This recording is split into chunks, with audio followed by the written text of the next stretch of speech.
Le plus grand jeu de tous les temps. Oups, je me suis trompé de diapo. Ah non, toujours pas. Ah, voilà, Ocarina of Time, sorti en 1998.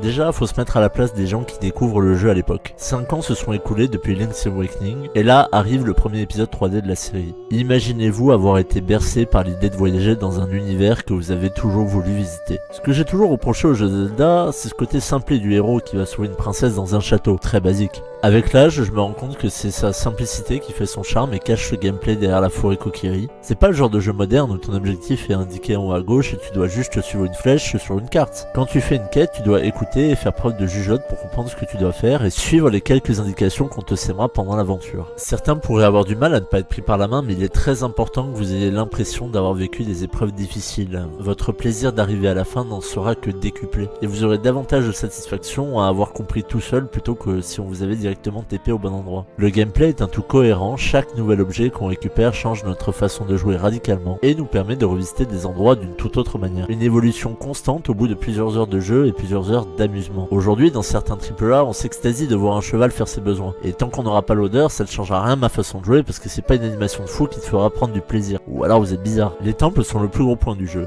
Des escape games géants où vous restez enfermé pendant des heures à résoudre des énigmes subtiles jusqu'à accomplir votre objectif. Avec toujours ce plaisir d'ouvrir un coffre et d'acquérir une récompense qui vous sera de toute façon utile par la suite. Une OST dingue où chaque mélodie ou bruitage marque un lieu ou une rencontre, et plus important marque l'esprit de chacun de nous. Rendez-vous compte, sur Nintendo 64, avoir un monde semi-ouvert aussi immense avec un cycle jour-nuit qui en plus changera une fois que vous aurez avancé dans le temps. 30 ans après, il a acquis la certitude d'être un jeu intemporel que même l'Ocarina du Temps ne pourra pas faire vieillir. Si vous avez aimé cette vidéo, je vous invite à vous abonner à mon TikTok ou à mon YouTube. Je vous dis bye bye et à la prochaine.